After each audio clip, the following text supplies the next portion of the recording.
So here we have the Audi Q3 automatic on a 64 plate. I'm going to start off by showing you around the outside of the car, and then we'll hop in and run through some controls on the inside. But from the outside you can see it's a 5-door car with alloy wheels.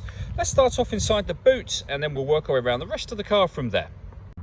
So as we approach the boot, you can see we have reversing sensors, plenty of boot space as well, along with that 60/40 split folding rear seat should you wish to increase this space even further.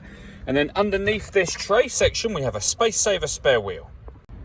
Okay, so we're just going to work our way back round to the front of the car and then we'll hop in and run through some controls on the inside. But now that we've done a full circle of it, you can see it's in excellent condition the whole way round.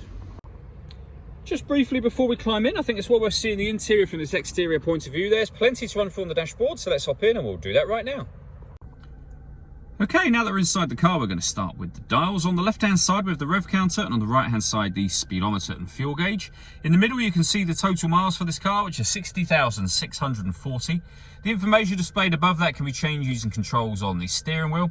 We're on the driving data menu at the moment, but there are other menus available. So satellite navigation, you've got phone and audio as well. And the buttons I was using to go through those menus are on the left just here. We have cruise control beneath that. Over on the right hand side we have stereo and phone controls. Just behind the steering wheel we have this minus and plus paddle. That is so that you can change gear manually with this automatic gearbox should you wish to do that. Over in the centre we have the main screen for the car. This is where, amongst other things, you will see that we have satellite navigation, your media, radio. You can change things like bass, treble, etc. All the movements that I'm making on that screen are all being done using this dial. This collection of buttons as well become very handy, or you can go into certain menus directly from these buttons should you wish to. But using this dial, we can push that in and we'll be on the satellite navigation menu. As you can see, you get a lovely clear display for that. If we go back to the main menu, we can use the dial to go around to radio. With regards to the radio, this car has got FM and medium wave, as you can see. If you want to listen to your own music, you can do. That comes under the media heading just here. And in terms of ways to listen to your own music, we have a SD memory card slot, CD player.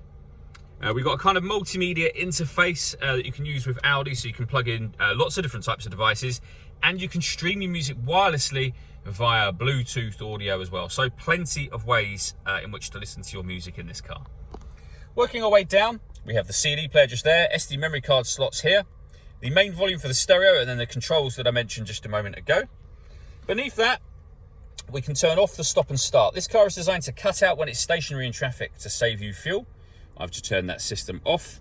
We can turn off the traction control, and we can turn on and off the parking sensors as well from here.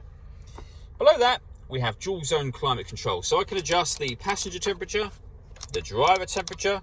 You can increase and decrease the fan speed, and then determine where you'd like the air to be directed once it enters the car. The air conditioning is on at the minute, so off, back on again. Or you can hit auto.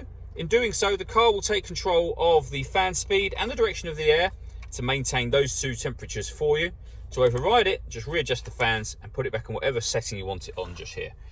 We then have the gear lever for the fully automatic gearbox, along with an electronic handbrake, 12-volt charging socket or cigarette lighter, and a 12-volt charging socket there separately as well. All that leaves me to say is thank you for taking the time to watch this video. If you'd like to come and see the car for yourself and have a test drive, please feel free to give us a call here at Mach 1 Cars. We'd love to hear from you soon.